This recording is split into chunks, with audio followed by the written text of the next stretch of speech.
Good morning बच्चों, आप सभी का स्वागत है आपके अपने YouTube channel Anil R R classes में। आज मैं टॉमसन का परमाणु मॉडल लेकर के आया हूं। आज का विषय है साइंस का चैप्टर नंबर 4 है, जिसका पार्ट नंबर 3 है। यदि आपने पार्ट नंबर 1 और 2 नहीं देखा है तो आप हमारी प्लेलिस्ट में जाकर के देख सकते हैं, ठीक है। यदि प्लेलिस्ट में अभी नहीं मिले हैं तो आप उसमें वीडियो में जाकर के वीडियोस पर आप क्लिक करेंगे, वहाँ पर सारी वीडियो हमारी मिल जाएंगे। क्लियर है ना? तो चलिए शुरू करते हैं। तो टॉमसन का परमाणु मॉडल सन 1904 में सर्वप्रथम जे टॉमसन ने परमाणु की संरचना का एक मॉडल प्रस्तुत किया, जिसे टॉमसन का परमाणु मॉडल या तरबूज मॉडल भी कहते हैं। क्लियर है ना? यानी सन 1904 में किसने? जे टॉमसन ने। इनका पूरा नाम है जोसेफ जॉन टॉमसन। क्लियर? तो टॉमसन ने परमाणु की संरचना का एक मॉडल प्रस्तुत किया जिससे टॉमसन का परमाणु मॉडल या तरबूज मॉडल कहते हैं। परमाणु संरचना क्या होती है ये समझो। यानी कि इन्होंने ये बताया कि परमाणु की संरचना यानी बनावट या आकार किस प्रकार का है ना। तो इन्होंने एक कल्पना प्रस्तुत की, बताया कि परमाणु की संरचना जो है ना इस प्रकार की है, यानी कि एक तरबूज के मॉडल जैसी है। किस प्रकार की है? तरबूज के मॉडल की जैसी है। और तरबूज किस प्रकार से, यदि एक तरबूज होता है इस तरीके से गोला होता है, इसको यदि काट दिया जाए इस तरीके से दो भागों में, तो किस तरीके से नजर आएगा? इस तरीके से नजर आएगा, है ना। तो इस तरीके से जब नज़र आएगा तो इसमें जो इस तरीके से उसमें बीज नज़र आएंगे। जो ये बीज हैं वह उन्होंने बताया था कि ऋण आवेशित इलेक्ट्रॉन की तरह ये काम करेंगे। तो इसलिए क्या तरबूज मॉडल इन्होंने नाम दिया था। क्लियर है ना? चलिए आगे चलते हैं।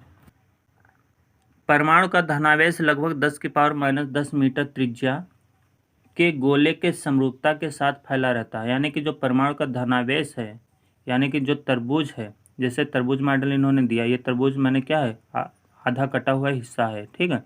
या ये समझ में ना आए तो ये देखो, जैसे ये आपका तरबूज है, इसको हमने काट दिया तो ये आपका हिस्सा जो कटा हुआ नज़र आएगा किस तरीके से नज़र आएगा? ये इस तरीके से नज़र आएगा, ऐसा, है ना। तो ये क्या है? इन्होंने कहा परमाणु का धनावेश लगभग 10⁻⁻10 मीटर त्रिज्या, यानी कि इसकी जो रेडियस है यहाँ से लेकर के यहाँ तक ये त्रिज्या कहलाती है। यहाँ से यहाँ तक ये त्रिज्या कहलाती है। तो त्रिज्या के गोले में समरूपता के साथ, मतलब इसी त्रिज्या का एक गोला है, यानी कि ये त्रिज्या मान लो और ऐसे एक गोला बना लो, है ना। तो कहा गया है परमाणु का धनावेश लगभग 10⁻⁻10 मीटर त्रिज्या के गोले के समरूपता के साथ फैला रहता है। यानी कि इतने गोले में क्या धनावेश फैला रहता है। इसमें क्या है? धनावेश। धनावेश का मतलब क्या कहते हैं? पॉजिटिव चार्ज होता है ना। धनावेश का मतलब जिस पर आवेश क्या हो? पॉजिटिव हो, वह धनावेश कहलाता है। क्लियर है ना? तो लगभग 10⁻⁻10 मीटर त्रिज्या के गोले में समरूपता के साथ फैला रहता है। अब यहाँ पर देखेंगे 10⁻⁻10 मीटर कहा गया, तो इसे आप स्केल से माप नहीं सकते हैं, ये ध्यान देना। ये आप यदि कहा जाए क्या इसे स्केल से माप सकते हैं, तो बिल्कुल भी आप माप नहीं सकते हैं। तो इस चीज़ को ध्यान रखना है, क्योंकि यह बहुत ही छोटी यूनिट है। क्लियर है ना? तो आगे दे रखा है साथ फैला रहता है, जिसमें ऋण आवेशित इलेक्ट्रॉन उसी प्रकार धसे होते हैं जिस प्रकार तरबूज में बीज धसे रहते हैं। इसी मॉडल को तरबूज मॉडल भी कहते हैं। इन्होंने कहा जो परमाणु है कि संरचना क्या है? एक धनावेश है, मतलब एक गोलाकार है। ये पूरा क्या है? इसमें पॉजिटिव चार्ज ज़्यादातर है। क्लियर है? ये उन्होंने बताया। लेकिन इसमें जो इलेक्ट्रॉन है वो तरबूज में जैसे कि बीज धसे होते हैं, यानी कि जो बीज हैं वो बीज रूपी जो बीज पाए जाते हैं वो क्या है? एक इलेक्ट्रॉन का वर्क करते हैं। तो इसलिए उसको उन्होंने क्या नाम दिया? तरबूज मॉडल कहा गया है। क्लियर है ना? तो उम्मीद करता हूँ समझ में आया होगा। चलिए आगे चलते हैं। आगे दे रखा है टॉमसन के परमाणु मॉडल ने यह स्पष्ट किया कि परमाणु उदासीन होता है। टॉमसन ने क्या बताया कि टॉमसन ने परमाणु मॉडल ने यह स्पष्ट किया कि परमाणु उदासीन होता है, परंतु यह अन्य वैज्ञानिकों के प्रयोगों द्वारा प्राप्त परिणामों को स्पष्ट नहीं कर सका। टॉमसन ने यह तो बता दिया कि परमाणु क्या होता है? उदासीन होता है, मतलब उदासीन का मतलब जितने इसमें पॉजिटिव चार्ज होंगे, यानी जितने इसमें प्लस चार्ज होंगे उतने ही इसमें क्या होंगे, माइनस चार्ज होंगे, है ना। तो ये क्या है, जब जितने प्लस होंगे और जितने माइनस होंगे वो दोनों जब मिल जाएंगे, जब ये दोनों मिल जाएंगे तो कोई इस पर चार्ज आवेश नहीं हो, मतलब कोई भी इस पर आवेश नहीं होगा। तो इसे हम क्या कहते हैं, उदासीन कहते हैं, है ना। तो परमाणु क्या है, एक उदासीन होता है, यह टॉमसन ने कहा था, इस चीज़ को ध्यान रखना है। फिर आगे दे रखा परंतु यह अन्य वैज्ञानिकों के प्रयोगों द्वारा प्राप्त परिणामों को स्पष्ट नहीं कर सका। लेकिन अन्य वैज्ञानिक जैसे आए रदरफोर्ड, है ना, तो रदरफोर्ड जब आए तो उन्होंने जो परिणाम निकाले तो उन परिणामों को टॉमसन ने अपने जो टॉमसन का परमाणु मॉडल है उससे उनकी थ्योरी को स्पष्ट नहीं कर सके, मतलब बता नहीं सकें कि ऐसा क्यों होता है। तो जैसे कि रदरफोर्ड आए थे तो उन्होंने अल्फा कणों का प्रकीर्णन का जो है ना प्रयोग करके समझाया था परमाणु के बारे में, है ना। तो इस तरीके से उन्होंने अब अल्फा कण प्रकीर्णन होता क्या है ये आपको आगे पढ़ना पड़ेगा, ठीक है। तो फिलहाल इतना समझ लीजिए, जो अन्य वैज्ञानिक आए हैं तो उनके जो परिणाम प्राप्त हुए परमाणु के विषय में, है ना, तो उनको जो है ना टॉमसन ने समझा नहीं पाए थे कि किस प्रकार से उनकी थ्योरी मतलब सही है ना। तो इसलिए जो है ना टॉमसन का परमाणु मॉडल बस यहीं तक जो है ना लागू होता है। मतलब इनकी मेन चीज़ क्या उन्होंने बता दिया, परमाणु क्या उदासीन होता है, क्लियर है ना। और एक क्या है, परमाणु गोलाकार आकृति का होता है जिसमें इलेक्ट्रॉन क्या है, बीज रूपी तरबूज के बीज रूपी जो है ना ऋण आवेश की तरह धसे हुए होते हैं, क्लियर है ना। तो आगे चलते हैं, आगे दे रखा है इस मॉडल के आधार पर तापायनिक उत्सर्जन, प्रकाश विद्युत प्रभाव तथा आयनन की व्याख्या की गई। जो टॉमसन का परमाणु मॉडल है इनके आधार पर बस ये तीन चीज़ें ध्यान रखना है। कौन कौन सी चीज़ें, तीन चीज़ें, यानी कि तापायनिक उत्सर्जन, प्रकाश विद्युत प्रभाव तथा आयनन आयनन की व्याख्या मतलब इनके द्वारा की गई, क्लियर है ना। तो ये महत्वपूर्ण पॉइंट है, याद रखना है। तापायनिक उत्सर्जन, प्रकाश विद्युत प्रभाव तथा आयनन की व्याख्या इनके मॉडल के आधार पर की गई थी, क्लियर है ना। आगे चलते हैं, आगे दे रखा टॉमसन के परमाणु मॉडल की कमियां या सीमाएं कह सकते हैं, यानी कि limitations of Thomson atomic model, clear है ना। तो यह मॉडल रदरफोर्ड का अल्फा प्रकीर्णन की व्याख्या नहीं कर सका।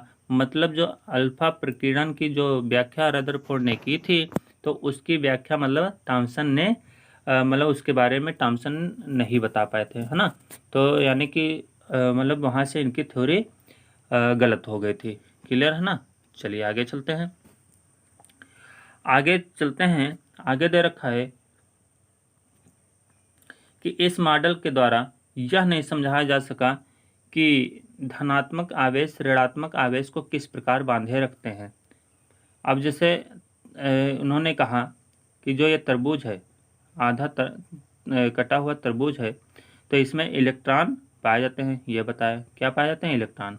अब जब इलेक्ट्रॉन पाए जाते हैं तो इन्होंने ये बताया कि जो धनावेश भी इसमें होता है, जो ये पूरा तरबूज क्या है एक धनावेश के रूप में कार्य करेगा, लेकिन जो इलेक्ट्रॉन है वो ऋणावेश की तरह काम करेंगे। ये दोनों मिलकर के एक क्या है उदासीन परमाणु बनाते हैं, यानी कि किसी से क्रिया नहीं करते।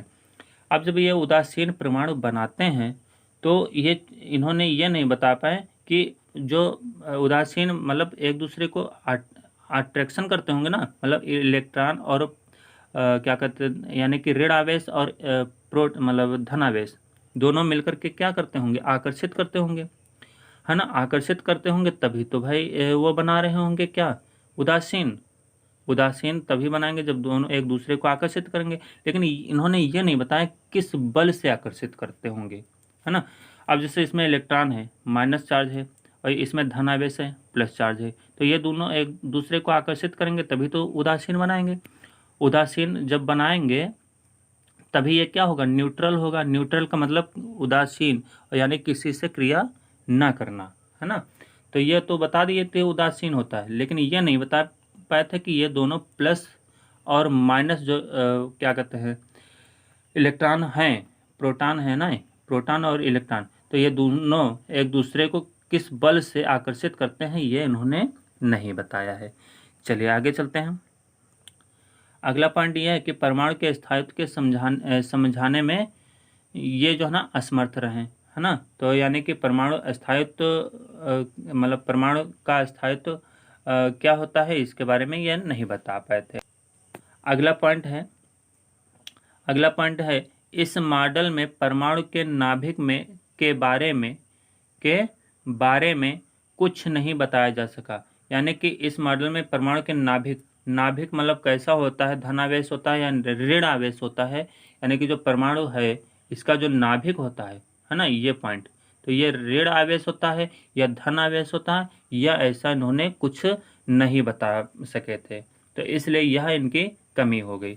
अगला पॉइंट यह है कि इस मॉडल द्वारा हाइड्रोजन के स्पेक्ट्रम की व्याख्या नहीं की जा सकी। अब हाइड्रोजन की स्पेक्ट्रम क्या होता है यह आपको अगले चैप्टर में पढ़ना पड़ेगा। यहाँ यदि हम समझाते तो समझ में क्लियर नहीं हो पाएगा, इसलिए हम वीडियो नहीं चाहते कि वीडियो लॉन्ग हो। तो बच्चों आज की वीडियो यहीं पर समाप्त होती है। अगली वीडियो अगले जो है ना टॉपिक के साथ फिर मिलेंगे। तब तक के लिए बच्चों नमस्कार।